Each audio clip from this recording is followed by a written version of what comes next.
patologías del estado de ánimo expansivo que encontramos principalmente en el trastorno bipolar tipo 1. ¿Sí?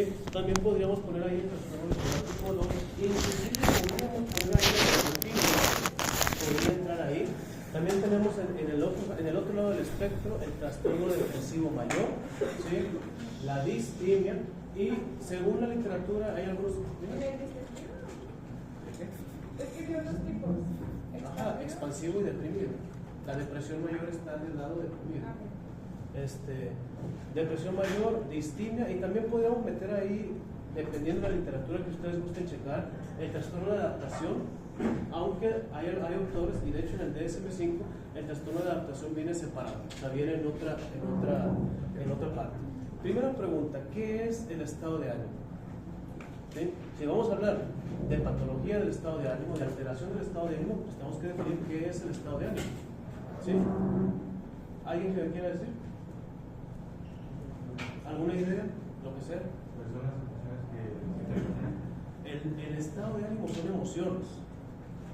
Eso no es correcto, ¿sí? Pero dime por qué, explícame por qué no es correcto.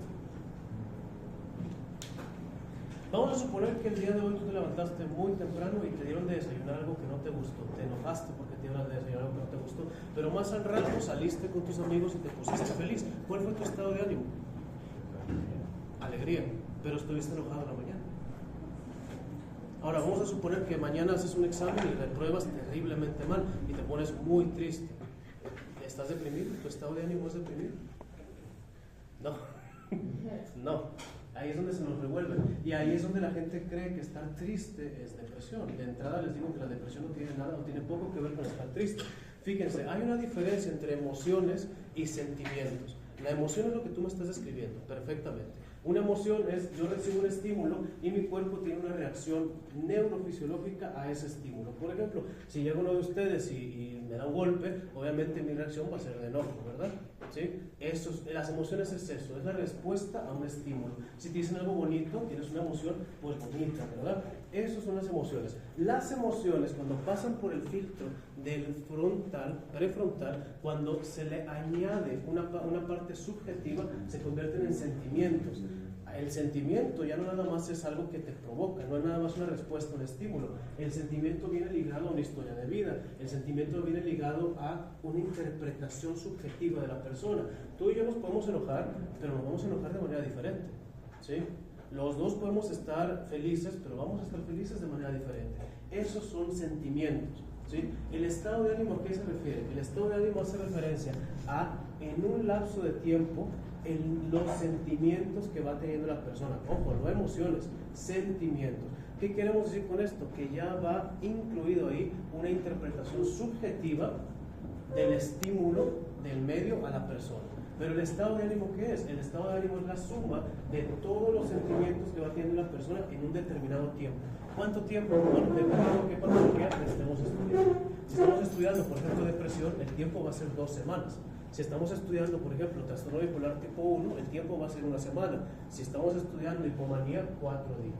¿Sí? Pero bueno, eso es el estado de ánimo. Eso es importante que me lo entiendan. ¿Alguna duda antes de que muevan a lo siguiente del estado de ánimo? ¿Sí? ¿Cuál es la función? ¿Cuál ustedes se imaginan que es la función? ¿Por qué los seres humanos tenemos un estado de ánimo? ¿Sí? Otra pregunta muy interesante. ¿Será que los animales tengan estado de ánimo? ¿Un perro tiene un estado de ánimo? ¿Sí? ¿Quién dijo que no? ¿Quién dijo que no? ¿Tú? Sí. ¿Sí? ¿Quién de las dos? Sí. Un punto extra del examen. ¿Sí?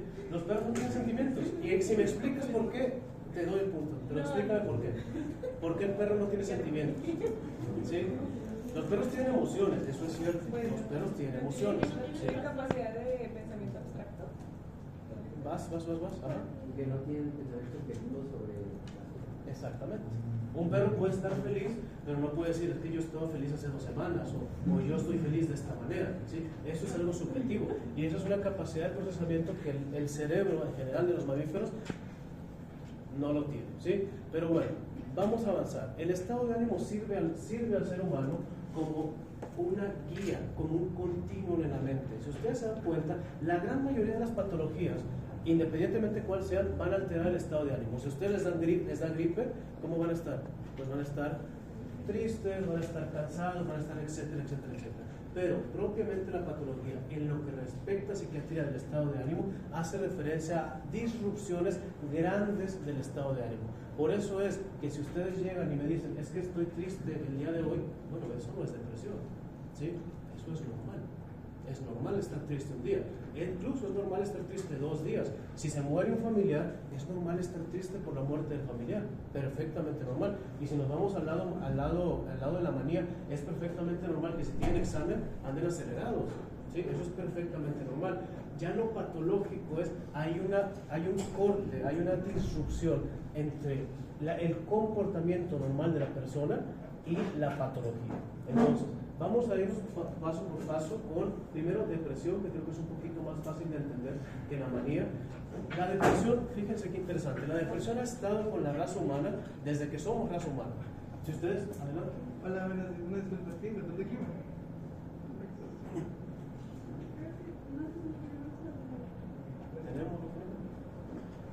La depresión ha estado junto con la raza humana desde que somos raza humana, ¿sí? Ustedes se pueden leer y pueden buscar obras de teatro, obras musicales, siempre va a haber este personaje que tiene, antes le llamaban melancolía. De hecho, el término melancolía, si ustedes leen tratados de psiquiatría que son un poquito viejitos, van a encontrar ese término, van a encontrar el término melancolía, el término que ahorita es depresión, aunque, ojo, les invito a no utilizar y no mezclarlos como sinónimos, porque no son sinónimos.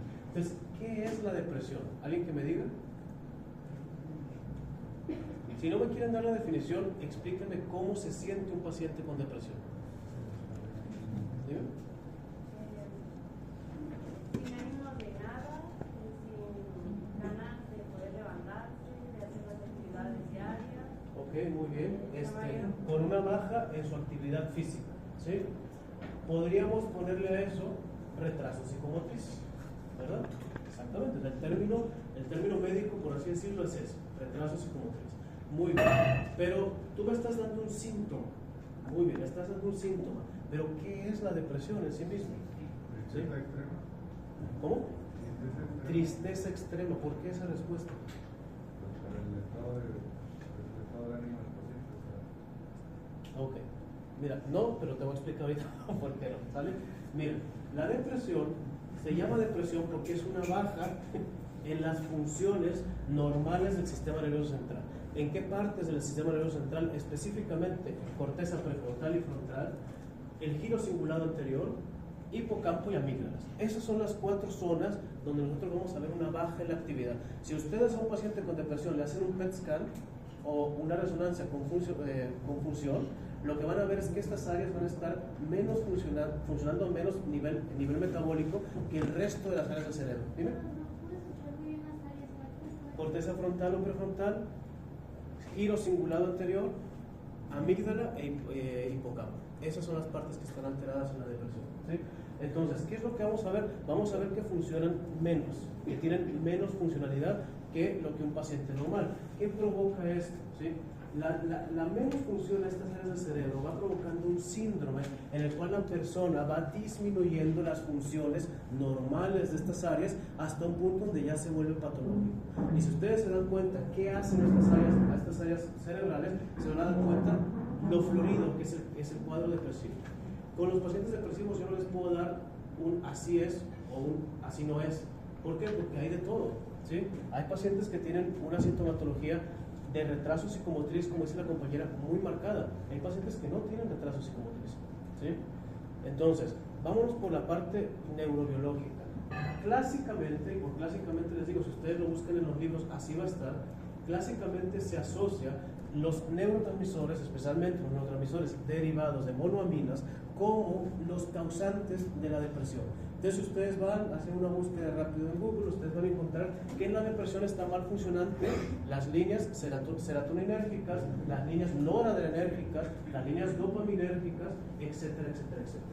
¿Cuál es el problema con esto? El problema es que hace 2 años se hizo un estudio en el cual se buscaron intencionadamente las líneas de serotonina y noradrenalina en pacientes con depresión y en pacientes sin depresión y, oh sorpresa, no hay cambios en los niveles de las personas con serotonina y noradrenalina deprimidas de las que no tienen depresión. Entonces viene la pregunta obvia, ¿por qué los inhibidores de recaptación de serotonina funcionan? Si yo le dejo fluoxetina a un paciente con depresión, va a mejorar. ¿Cómo?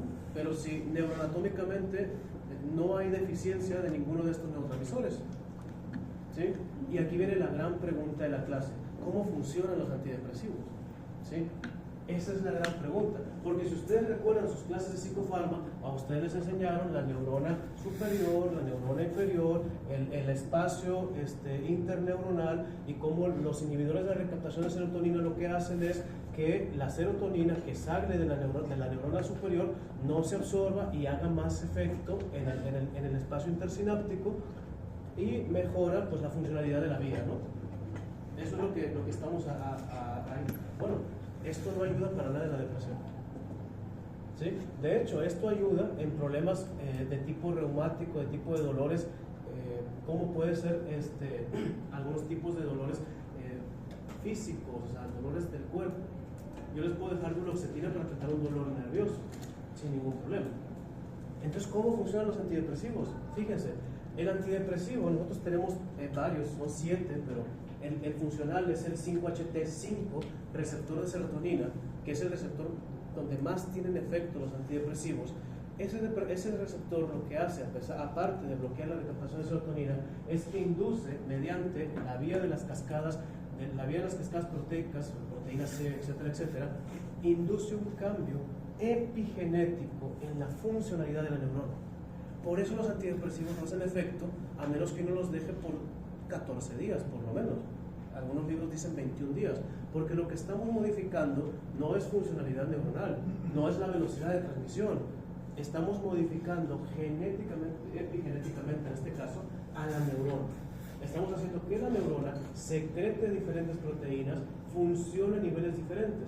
Y aquí viene la pregunta: ¿por qué los pacientes con depresión, si se les deja un antidepresivo y los mando para su casa, tardan más en mejorar que si los tengo en terapia por un tiempo, por ejemplo? ¿Por qué? Estoy modificando genéticamente a la neurona.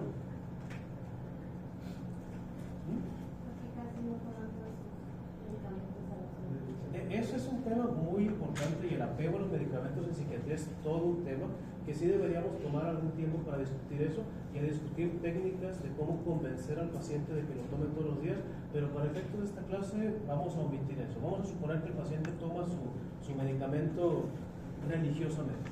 ¿Sí? ¿Por qué? ¿Por qué la terapia funciona? No, ojo, no a nivel de movimiento psicológico, no, neuronal, con base neuroanatómica. ¿Por qué funciona? Porque, si ustedes se van a dar cuenta, las líneas de pensamientos que uno va creando va haciendo que ciertos circuitos neuronales se activen y funcionen. El discurso que ustedes tienen no es nada más que cierto grupo neuronal que ha aprendido a funcionar de una manera. ¿Ustedes se dan cuenta que las personas tienen una manera de hablar? Claro, obviamente. Y cuando son hermanitos o hermanitas se notan las similitudes, ¿verdad? ¿Por qué? Porque van aprendiendo un discurso, van aprendiendo una manera de comportarse, van aprendiendo una manera de interpretar el medio. Entonces, ¿qué es lo que pasa? Yo dejo el antidepresivo empieza a modificar genéticamente la funcionalidad de la neurona, pero si yo no hago el proceso de cambiar este discurso interno que tiene la persona, esta línea funcional que ya ha desarrollado a lo largo de diversos años, lo único que voy a hacer es dejar a la persona que lo solucione solo. En cambio, si doy el antidepresivo y junto con el antidepresivo se da una terapia de seguimiento, se da, por ejemplo, una terapia de imposición de pensamiento positivo, se da una terapia cognitivo-conductual dirigida específicamente a cambiar el sistema de pensamientos de la persona, yo modifico ese cerebro y lo que queda, terminando el episodio depresivo, es una funcionalidad neuronal muchísimo diferente. Y ahí es donde el paciente mejora. ¿Se entendió o no se entendió? Entonces, a la pregunta, ¿para qué sirve el antidepresivo? Para modificar funcionalmente el sistema neuronal. Ahora, vamos a seguir avanzando. El trastorno depresivo mayor, que es con el que vamos a empezar, es probablemente el equivalente en psiquiatría a la diabetes que lo que es a la medicina interna. ¿Sí? ¿Por qué? Porque en medicina interna ustedes tienen cualquier problema y le agregan diabetes y se vuelven un doble problema. Si tienen un paciente con falla hepática y aparte diabetes, doble problema. Y así, en psiquiatría, funciona la depresión, el episodio depresivo mayor. ¿Cuáles son los criterios para el episodio depresivo mayor? Número 1, un estado de ánimo deprimido, desesperanzado, ojo, eso es un término importante, desesperanza, que dure por lo menos 2 semanas. ¿Por qué 2 semanas? Bueno, ya lo mencionábamos un poquito, porque es normal que la persona se sienta mal 1 o 2 días, pero que la persona se sienta mal todos los días por 2 semanas, eso definitivamente ya no es normal, ¿sí? Ahora, aquí vamos a entrar a lo un poquito más práctico. Si ustedes llegan y se sienta un paciente con probable depresión y empiezan a platicar con él, es muy raro que el paciente les diga me siento triste, muy raro. Porque en la depresión, lo que siente el paciente se le llama, en los libros usted lo puede encontrar como depresión existencial, algunos lo manejan así, otros lo manejan como vacío, y el término correcto es anedonia, ¿sí? O sea, el paciente no siente nada. El paciente deprimido llega y se sienta y no tiene expresión de sentimientos. De hecho, una de las quejas principales de los pacientes deprimidos es que no pueden llorar. Llega la persona, se siente y dice, es que me pasan cosas tristes, quiero llorar, me siento mal, pero no puedo llorar.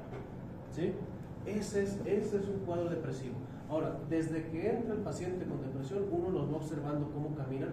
Observen a sus pacientes cómo caminan. En serio, les da bastante información cómo camina el paciente. Los pacientes con depresión usualmente, y estoy hablando de depresiones severas, moderadas, crónicas, usualmente se encorvan, usualmente van encorvados, usualmente no quieren que la gente los vea, van encorvados, van las manitas así arriba.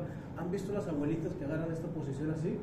Bueno, probablemente hay que investigar.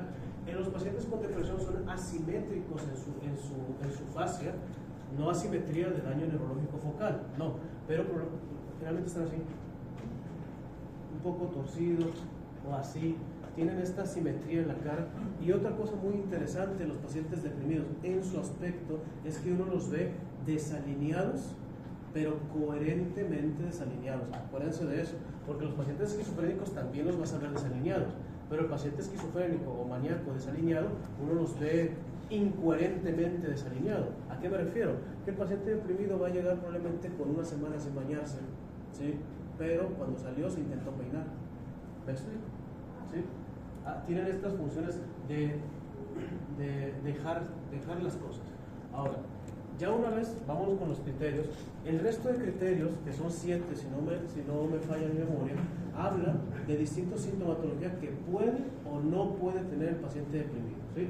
Por ejemplo, el paciente deprimido puede tener alteraciones del peso o no puede tener alteraciones del peso. Como lo vemos, más del 5%. Una ganancia o una pérdida de más equivalente al 5%. ¿Qué es lo más común? Aquí en México, en mujeres es más común que dejen de comer, en hombres es más común que empiecen a comer más. Paradójicamente, en mujeres es más común que la depresión se acompañe de ansiedad, y en hombres es más común que la depresión se acompañe de trastornos de consumo de alcohol, sobre todo, de sustancias en general, pero más aparente más el alcohol, ¿sí? ¿Y alguien me explica por qué el alcohol? ¿Ah? Porque es un depresor del sistema nervioso. ¿Y por qué un paciente deprimido? No, vas bien, pero ¿por qué? Le puede llegar a no recordar lo que lo hace sentir,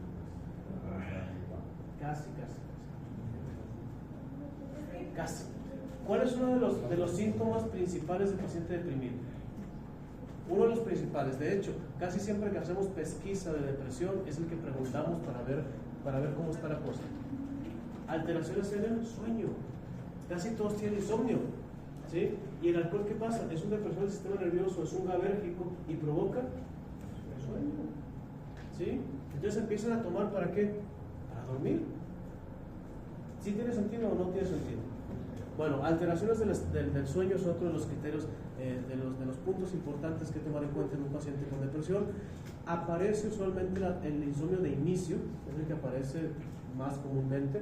Puede haber otro tipo de insomnio, por ejemplo el insomnio tardío o el insomnio de despertares. Estos pacientes que dicen, es que yo me duermo muy bien, pero a las 2 de la mañana ya estoy despierto y no puedo volver a dormir después de las 2 de la mañana, etcétera. Trastornos del estado de sueño. ¿Alguien me dice cuáles son los otros criterios según el DSM-5 para depresión? Pueden sacarlo, no pasa nada, pueden sacarlo.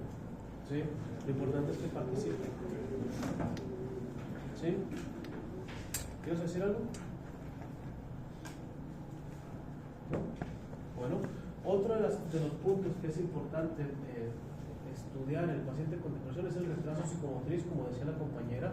La aparición de retraso psicomotriz que el paciente describe como fatiga extrema, como el paciente que no quiere hacer las cosas, ese es otro de los puntos que hay que revisar.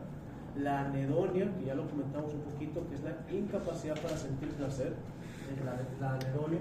De hecho, en pacientes, ahorita vamos a hablar un poquito de epidemiología, pero en pacientes jóvenes, si ustedes tienen un paciente joven en el cual hay un episodio depresivo con anedonia y retraso psicomotriz, eso es mal pronóstico, ¿eh? Eso no va muy bien la cosa, ¿sí? ¿Qué más? ¿Qué encontraron? Pensamientos de muerte recurrente. Pensamientos de muerte recurrente, qué interesante. ¿Y cómo funciona eso? ¿Cómo te dice el paciente que tiene pensamientos de muerte recurrente? Pues quizá como que se rindió a la vida. Me gusta, muy bien. Se rindió la vida. Ok, ¿alguna otra idea? Sentimiento de culpa. Eso es muy importante, muy importante.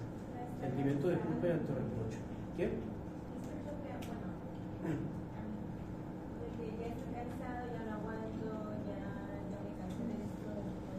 Fíjense que, curiosamente, pese a lo que uno se imaginaría, los pacientes con episodio depresivo mayor, solamente del 10 al 15% hacen intento suicida y solamente un porcentaje muchísimo menor logra el intento suicida.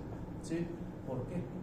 Porque si bien es cierto que el paciente deprimido tiene estas ideas, estas se llaman ideas de muerte, estas ideas de muerte recurrentes, estas ideas, lo que va a decir el paciente deprimido es lo siguiente, es ojalá yo me muriera, ¿sí? Ojalá yo me acostara, me durmiera y no despertara. Estas frases son frases típicas del paciente deprimido. Muy diferente la frase del paciente suicida que dice, yo tal día, tal fecha, me voy a matar, ¿sí? O muy diferente que el paciente con otro tipo de trastornos que dice, no, es que me hicieron algo, yo me voy a matar, ¿sí? Yo me voy a matar así, así, así, así. El paciente deprimido prefiere la muerte pasiva, ¿me explico? O sea, prefiere dejarse morir, por así decirlo. Ojo, si a usted es un paciente deprimido, le ponen un antidepresivo activador, alguien que me diga un ejemplo de antidepresivo activador. Paroxetina, medio punto. Está bien, no está mal. Pero el antidepresivo más activador que tenemos es la fluoxetina, ¿sí?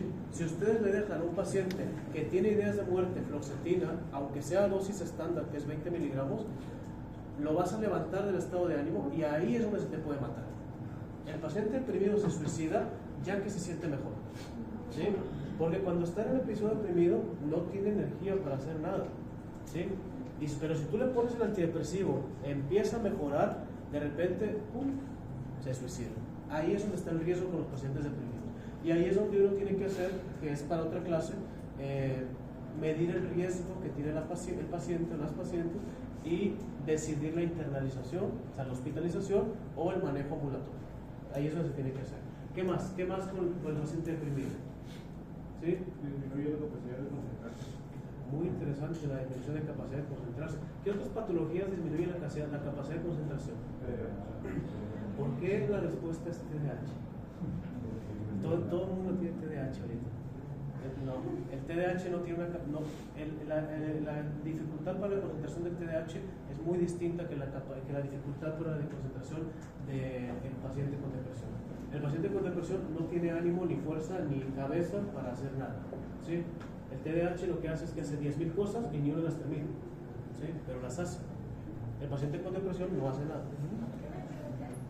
¿Qué porcentaje de depresión, podemos decir, o en qué porcentaje de realismo está lo que dice tal paciente, por ejemplo? Hay una persona que me dice, me comenta a veces, que se encuentra en problemas económicos mayormente dinero. Me dice, estoy muy estresada de que dice, no, ya pensé que ya me quiero matar, sabes que yo estoy planeando, pero no logro hacerlo. Y uno empieza ya, sí. Pero realmente es lo que dicen o simplemente lo dicen por... Mira, cuando un paciente dice que quiere morirse, cuando un paciente tiene alguna idea suicida, etcétera, etcétera, todo esto, como uno mide el riesgo, es si el paciente está vulnerable, hay que revisar si ese paciente está vulnerable.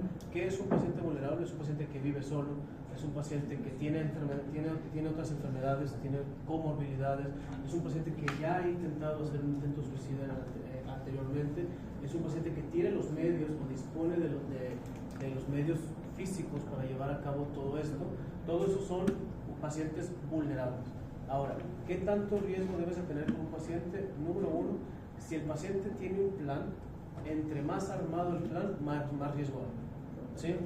Eso es a lo que te tienes que enfocar. Muchas veces cuando un paciente te dice que quiere morir, lo que hacemos es asustarnos y decir, no, la vida es bella. ¿Sí? Y no, eso el paciente lo impulsa a hacerlo. Lo que uno tiene que hacer, ¿cómo te vas a matar? ¿Cuándo te vas a matar? ¿Qué plan tienes? ¿Cómo lo vas a hacer? ¿Qué vas a hacer? Preguntas directas y preguntas encaminadas a descubrir el plan que tiene la persona. De hecho, los pacientes suicidas, que nos estamos saliendo del tema, los pacientes suicidas, entre más tú hables del intento, bajas la probabilidad de que lleguen a hacer alguna conducta real. Y también hay que distinguir aquí entre conducta suicida e intento suicida. Son dos cosas diferentes, ¿sí? Entonces, entre más armado el plan, más riesgo hay que esas personas realmente cometan el acto. Si solamente lo dice, pero no tiene un plan, no sabe cómo lo va a hacer, no sabe cuándo, cómo, ni todo eso, el riesgo es bajo, ¿sí? Pero ojo, todo paciente, inclusive con riesgo bajo, uno lo tiene que abordar con mucho cuidado, ¿sí? Con mucho cuidado, todo paciente. Bueno, continuando con trastornos del estado de ánimo. ¿Cómo entrevistar a un paciente con depresión? ¿Sí? Y si ustedes ya van armando el rompecabezas que tenemos de la depresión, ustedes se dan cuenta que la mayoría de las veces el paciente que llega triste, el paciente que llega abrumado por la vida, el paciente que llega con todo esto no está deprimido, sino que cae en otra categoría de trastorno del estado de ánimo que ahorita vamos a ver. El paciente con episodio depresivo mayor tiene una disfuncionalidad grande. Y en el episodio depresivo mayor, si ustedes quieren diferenciarlo para usos de examen, los pacientes que tienen episodio depresivo mayor, moderado, intenso, tienen alteraciones sexuales, ¿sí? Tienen retraso psicomotriz y tienen anedonia. Si el paciente no tiene esas tres cosas, pero está deprimido, está triste, está todo esto, muy probablemente lo que el paciente va a caer es en una distimia, ¿sí? Que es otro tipo de trastorno del estado de ánimo, muy diferente que el trastorno depresivo.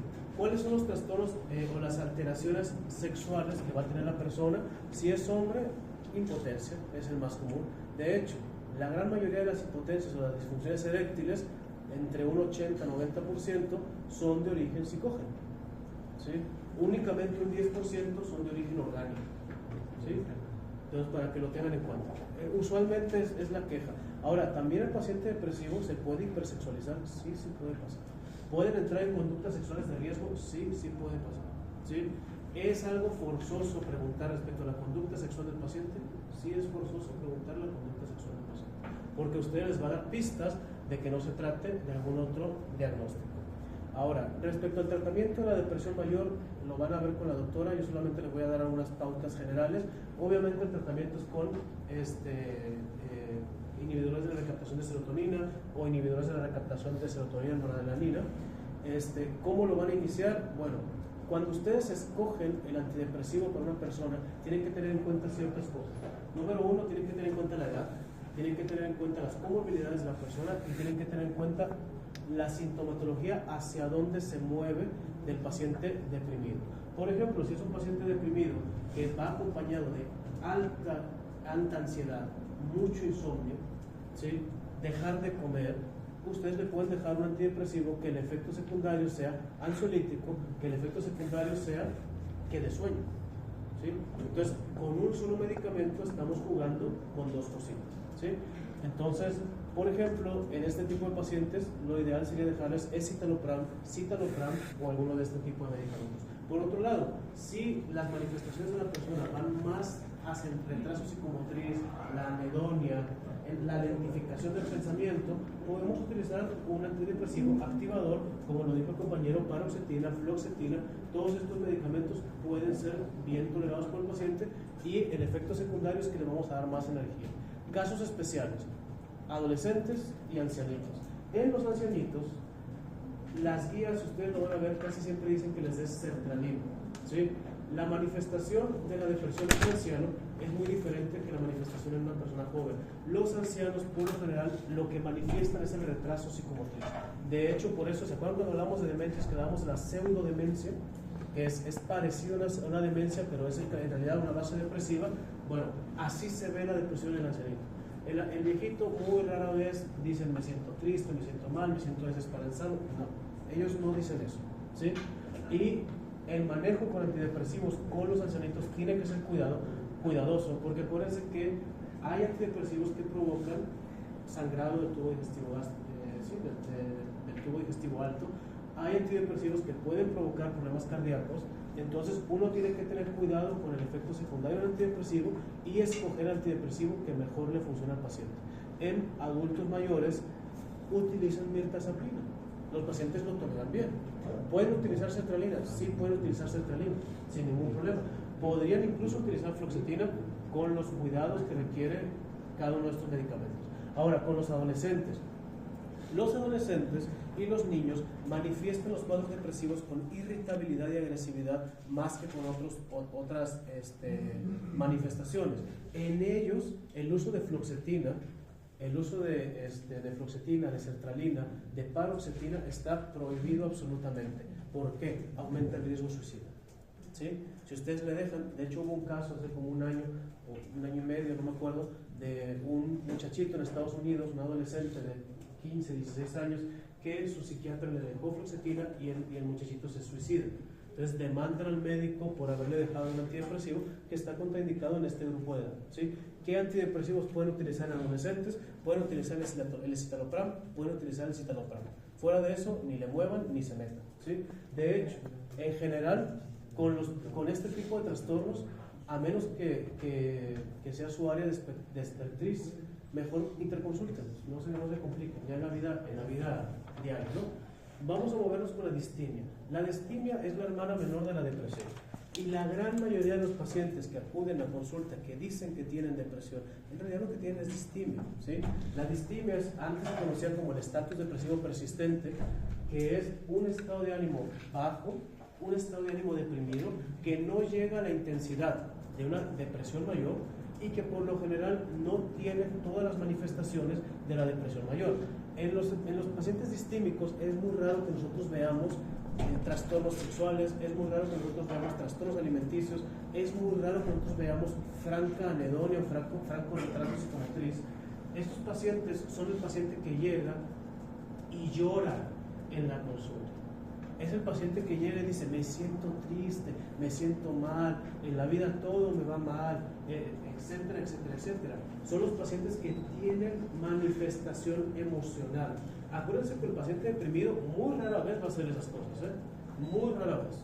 A menos que agarren la depresión en una etapa inicial, ahí sí. Pero ya un paciente deprimido, depresión moderada, severa, no les va a hacer nada de eso. El paciente distímico sí. Pero una de las características de la distimia para hacer el diagnóstico de distimia es que esto tiene que estar presente por lo menos 2 años para poder hacer el diagnóstico de distimia. Ahora, hay una diferencia muy interesante entre la distimia y la depresión mayor. La distimia empieza más joven, ¿sí? Tiende a aparecer en grupos etarios más jóvenes que el grupo etario de la depresión mayor. Sí, pero en grupos etarios más pequeños que los de la depresión mayor. ¿sí? Entonces, cuando ustedes vean a un paciente joven, a un paciente universitario, a un paciente que está entre los 18 y 25, 30 años de edad y que llegue con manifestaciones de este tipo que les digo, que llegue con desesperanza, con tristeza, muy probablemente lo que estemos delante no sea un episodio depresivo mayor, sino sea una distimia, ¿sí? Ahora, hay otra diferencia muy grande entre el trastorno depresivo mayor y la distimia, y es que el trastorno depresivo mayor mejora muy poco y responde muy poco a la terapia. Tú puedes meter a un trastorno depresivo mayor a terapia cognitivo-conductual y va a responderte muy poco. En cambio, la distimia, tú agarras a uno de estos pacientes, le empiezas a dar terapia, lo derivas a dar terapia, a las 3-4 sesiones se nota un cambio, ¿sí? Mejoran rápido. ¿Por qué? Porque las funciones son muy diferentes. Y aquí es donde vamos a hacer un pequeño paréntesis y vámonos a explicar por el modelo psicopatológico de la génesis depresiva. Fíjense qué interesante. Hay varios, hay múltiples, ustedes pueden leer y pueden adoptar como propio el que gusten, pero hay uno que es muy interesante, que habla acerca de la interiorización de los problemas externos.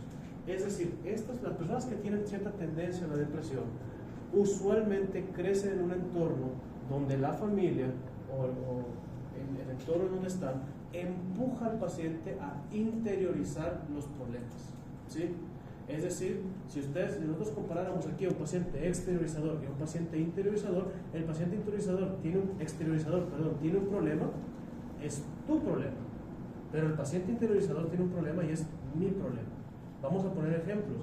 El paciente interiorizador hace un examen, saca un 0 y dice: yo soy un tonto, yo no le estoy echando ganas, yo no estoy haciendo bien las cosas. El paciente exteriorizador agarra un examen y saca 0 y dice: es que el maestro me puso 0. No, es que no me dejaron estudiar ahí en la noche porque hacía mucho ruido y por eso salí con 0. ¿Sí? ¿Se dan cuenta la diferencia en la dinámica de cómo manejar el problema entre ambos pacientes? Bueno, los pacientes interiorizadores tienden a movilizar los problemas hacia el yo, hacia su persona. Y según una de las teorías de la psicogénesis de la depresión, esto se traduce en un amor-odio hacia la propia persona, que avanza y evoluciona hacia lo que francamente sería una depresión, ¿sí?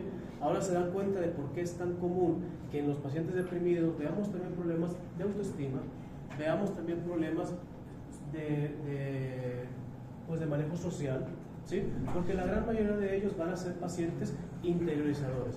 Y ojo, lo que voy a decir a continuación no es algo que yo comparto y creo, pero la teoría original de la depresión decía que cuando al paciente deprimido uno le empuja demasiado, termina volteándose, exteriorizando todo y se vuelve maníaco, ¿sí? Esto simplemente cultura general, no es algo en la dinámica de la manía, no lo manejamos así, pero para que se den cuenta cómo va evolucionando las cosas que creían respecto a cómo se manejaban este tipo de pacientes. Continuando con el paciente distímico. El paciente distímico, acuérdense, 2 años, menos expresión, trabajan bien con terapia y también trabajan bien a dosis menores de antidepresivos, ¿sí? Al paciente deprimido mayor, sobre todo en las depresiones moderadas y severas, a veces hay que subir la dosis, a veces hay que poner 2 medicamentos, 3 medicamentos. En contrario, el paciente con distimia, usualmente con un solo medicamento, se apoya lo suficiente y puede salir. Otro punto importante es que si el paciente distímico ustedes lo quieren manejar nada más con terapia, funciona. Y funciona exactamente igual que con los antidepresivos. La gran pregunta es, ¿por qué damos antidepresivos? Porque cuando ustedes juntan ambas cosas, el tiempo en el cual el paciente va a mejorar se disminuye a la mitad. O sea, funcionan bien juntos, ¿sí? Entonces, es algo para que ustedes tengan en cuenta.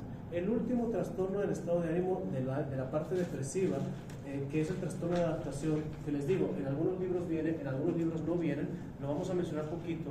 El trastorno por adaptación es este paciente que tiene un problema muy específico, muy identificable, y este problema lo hace sentir mal. Es, por ejemplo, el paciente que llega y dice: es que me están corriendo de mi casa y estoy triste y no puedo dormir y estoy dejando de comer o estoy comiendo mal porque me van a quitar mi casa. Hay un estresor, hay un elemento identificable que si nosotros lo retiramos, el paciente queda como nuevo, ¿sí? Queda sin ningún problema. a estos pacientes, con estos pacientes sí, dejar antidepresivo no es muy útil, ¿no? Por más antidepresivo que yo te dé, si el estresor sigue ahí, no voy a cambiarlo mucho. Y lo que sirve con estos pacientes es terapia con distintos objetivos o ayudarlo de alguna manera a retirar el estresor. Bueno, vámonos con la otra área. Antes de eso, me faltó unas partecitas importantes. Los pacientes con episodio depresivo mayor pueden en algunos momentos acompañarse de síntomas psicóticos, ¿sí? En el examen les va a venir un paciente con una depresión psicótica y ustedes tienen que hacer la diferencia entre depresión psicótica y esquizofrenia, ¿sí? Ahí es donde está lo difícil, ¿verdad? Claro, porque diagnosticar depresión, cualquiera diagnostica depresión, ¿no? Pero diferenciar entre una depresión psicótica y un cuadro esquizofrénico, o una depresión psicótica y un cuadro maníaco, ahí es donde viene, donde está el truco del examen. Ustedes ya llevaron esquizofrenia, entonces me pueden explicar perfectamente cómo voy a diferenciar yo al paciente esquizofrénico del paciente con depresión psicótica.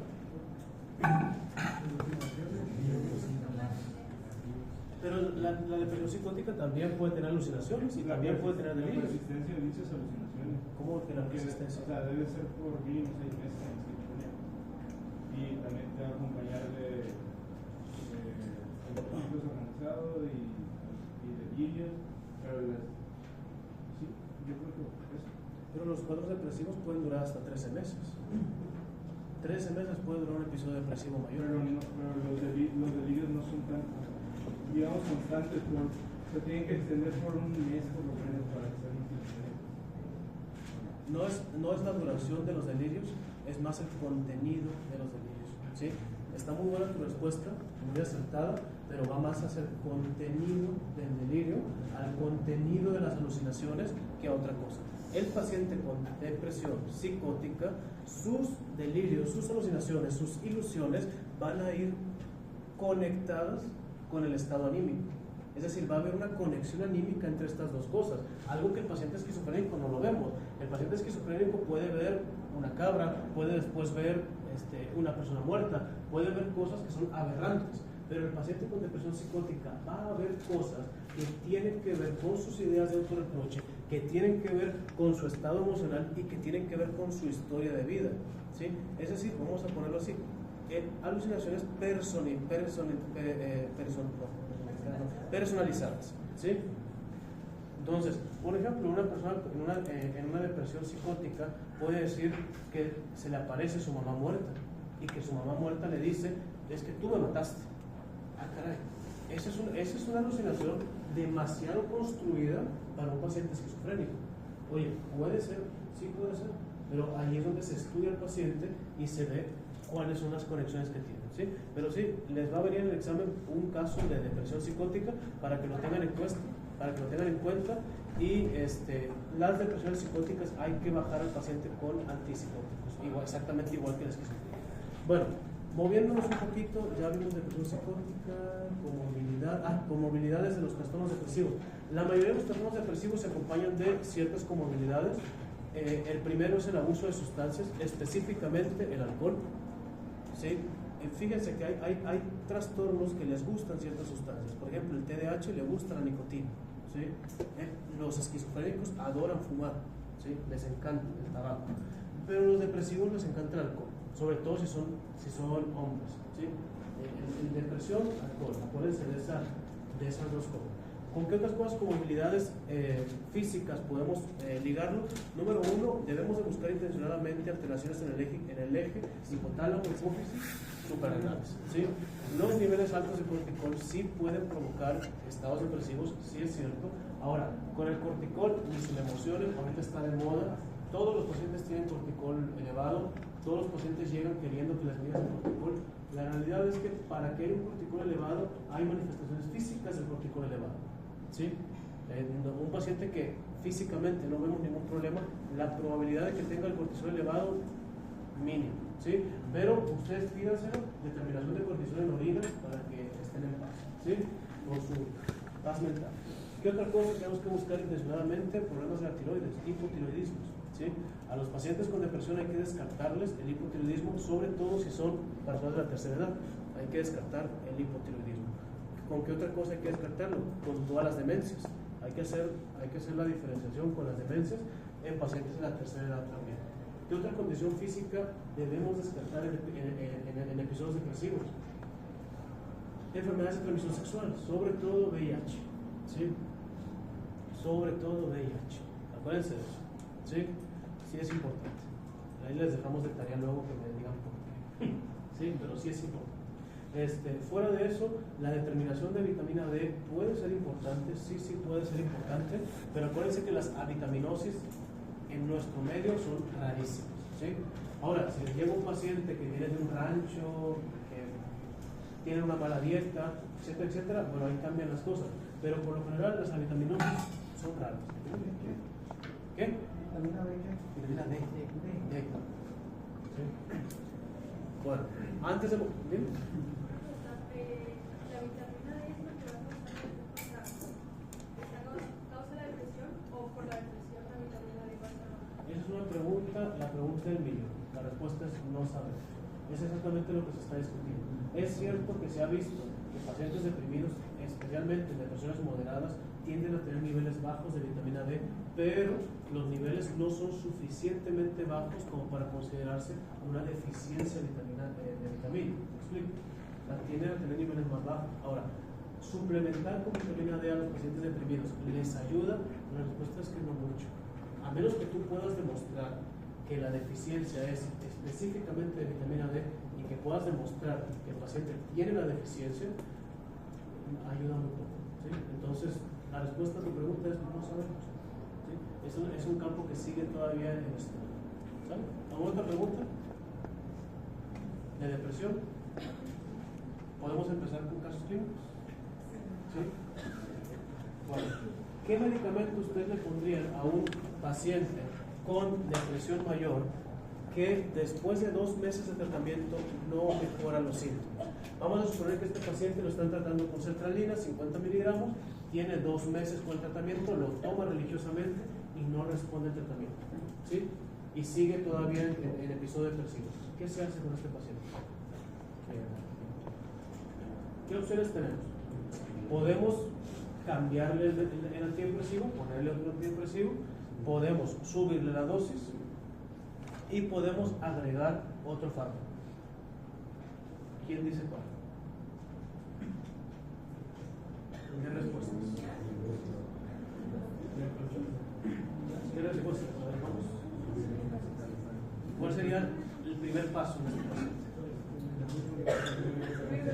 Subir dosis, exactamente. El primer paso sería subir la dosis. Pero vamos a suponer que le suben la dosis y el paciente no mejora. Te quedan 2.